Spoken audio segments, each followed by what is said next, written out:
Preview video and animations. Preview video and animations. So what about preview video and animations? Note here please now.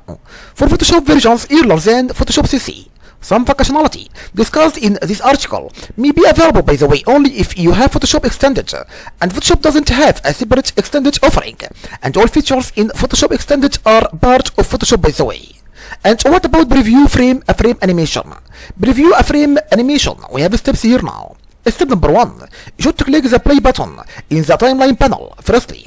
After that, step number 2, use the spacebar to play and push the animation, and the animation is displayed in the document window, by the way, and the animation repeats indefinitely unless you specified another repeat value in the play options dialog box. Step number 2, to stop the animation. To stop the animation, you should click the stop button firstly, and step number 3, to rewind the animation, you should click the select first frame button.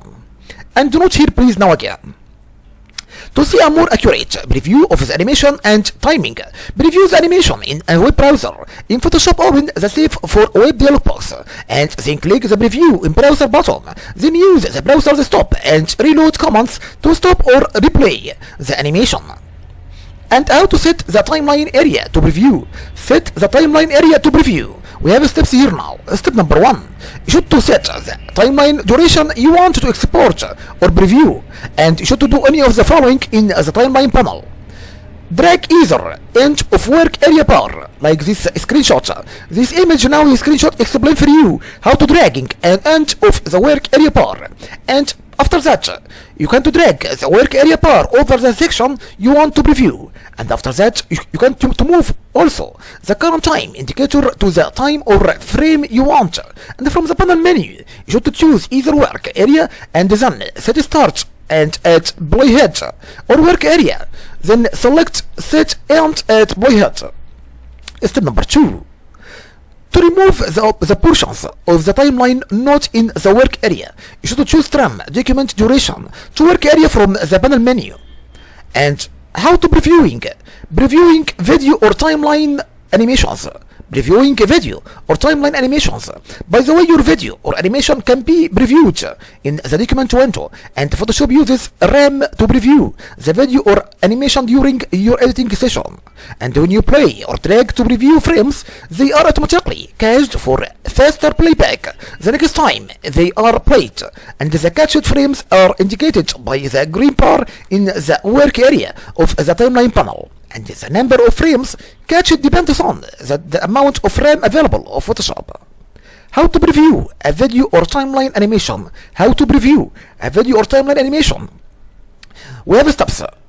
Number 1, in the timeline drag the current time indicator. After that, number 2, you can use the playback buttons at the bottom of the animation panel, timeline panel.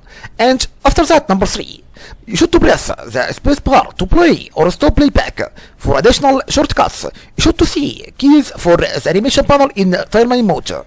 And to see a more accurate preview of an animation created for the web and preview the animation in a web browser, you should use the browser stop and reload commands to stop or replay the animation, and open the Save for Web dialog box, and then click the Preview in the browser button. And how to preview audio for video layers. How to preview audio for video layers.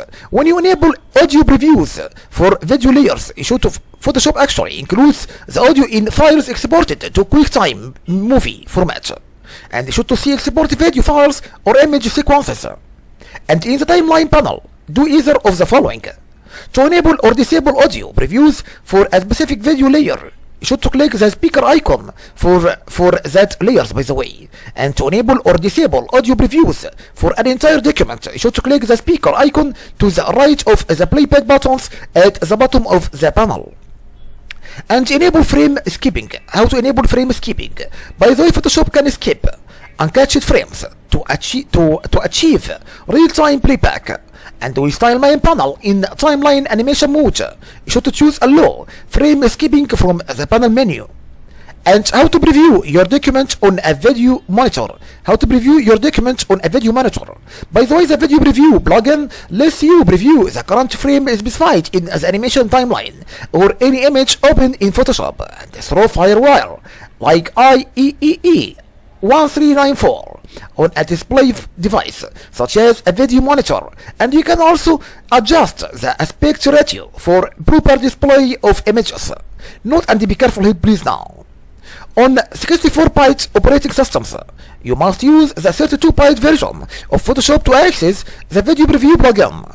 And the video preview plugin supports RGB and grayscale and indexed images, and this plugin converts 16 BBC images to 8 BBC images, and the video preview by the way plugin doesn't support alpha channels, and transparency is displayed as black. And note here again please now, note and be careful again, the video preview by the way plugin doesn't look the display device, and when Photoshop is in the background on your computer and another application moves into the foreground, the preview turns off and the device is unlocked, so other applications can use it for preview purposes. And you have 3 steps here now. Step number 1, you should connect a display device such as a video monitor to your computer via FireWire. And step number 2, with a document open in Photoshop, do one of the following. If you don't want to set output options for viewing your document on a device, you should choose File firstly. After that, choose Export, then select Send Video, Preview to Device, and you can skip the rest of the steps in this procedure.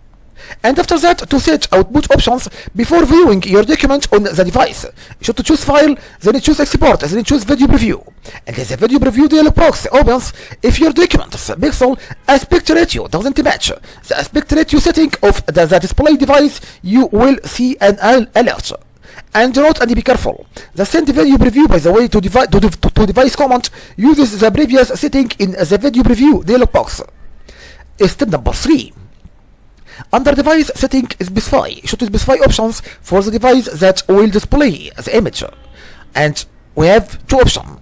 Mac OS. If you use Mac OS, to specify an output mode, you should select NTSC or PAL.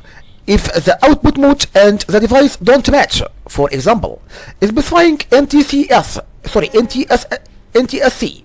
for the output mode or connecting to a device in PAL mode, black patches appear on previewing. And to specify the aspect ratio of the display device, you should choose either standard 4:3 or widescreen 16:9. And from the aspect ratio menu, note here now please again, the aspect ratio setting determines which placement options are available by the way. Step number 4. Under image options, you should choose a placement option to determine how the image appears in the display device. We have options here now. Center is meaning places the center of the image at the center of the screen, and cropping the portions that fall outside the display edges of the video preview device. And what about pillar box? Pillar box is meaning displays image on a 16:9 display with the center of the image at the center of the screen and gray bands on the left and right sides of the image. This option by the way is available only if you choose widescreen for the device aspect ratio. And what about crop to 4:3? It's meaning displays 16:9 image on 4:3 display with the center of the image at the center of the screen and without distortion by cropping the left and right edges of the frame that fall outside by the way the display edges of the video preview device. This option by the way is available only if you choose a standard for the device aspect ratio. And what about letterbox? Letterbox is meaning scales image to fetch on display gray bands appear on the top and bottom of the image, due the difference in aspect ratio between the 16:9 image and the 4:3 display. This maintains the display aspect ratio by the way without cropping and distorting the image. This option by the way is available only if you choose the standard for the device aspect ratio. And what about crop to 14:9 letterbox?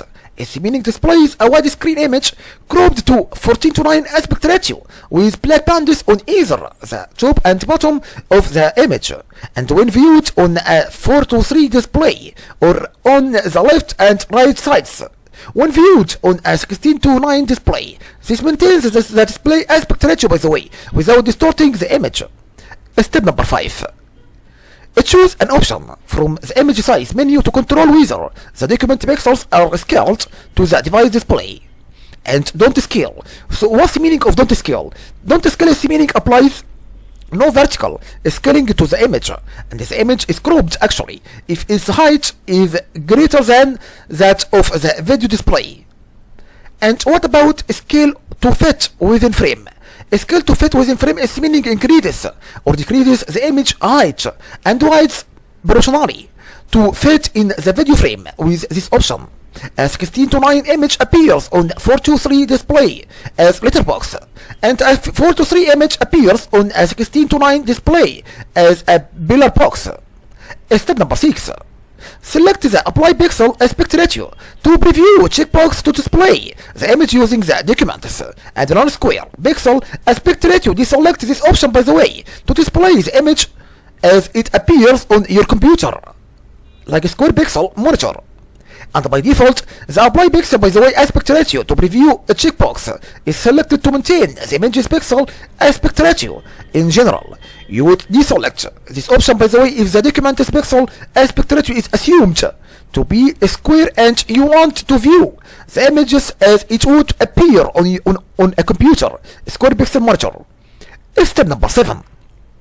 You should click OK to export the document to the device display.